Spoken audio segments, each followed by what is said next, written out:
dove c'è il problema della pedemontana, un'opera, un'infrastruttura calata dall'alto senza nessun tipo di condivisione con i sindaci, con gli amministratori locali dei territori. La cementificazione dissennata non è stato lo Stato, è stata la Regione Veneto che ha tolto terra all'agricoltura e ha determinato il dissesto idrogeologico. E questa terra tu non te la prende nessuno perché non c'è la legge. Un poveretto è un politico, potrebbe farsi la legge e la legge l'hanno fatta. L'hanno rifatta.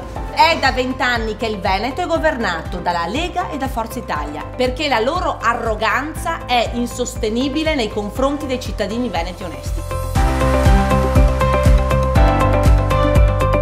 Anche sulla pedemontana si è aperta un'inchiesta, la Corte dei Conti sta indagando. Allora io non vorrei che dietro al fatto di calare sempre dall'alto queste opere infrastrutturali attraverso il project financing e tutti questi strumenti si nascondesse dietro un sistema di potere e di tangenti di corruzione pesantissimo. Non è che possiamo sempre affidarci alla magistratura per fare chiarezza, noi dobbiamo farci rappresentare da persone oneste.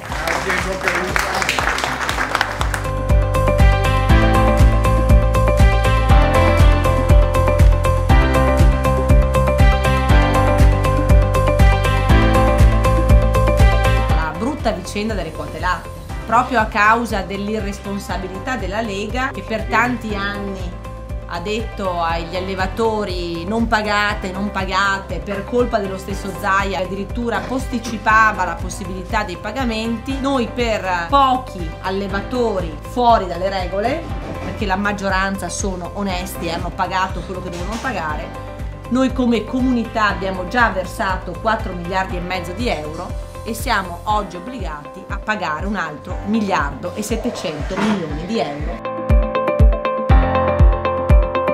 Ma che messaggio do io ai giovani se faccio politica per opportunità e non invece per servizio? E poi vi invito a Limena per vedere il nostro comitato, che è fatto di ragazzi come voi.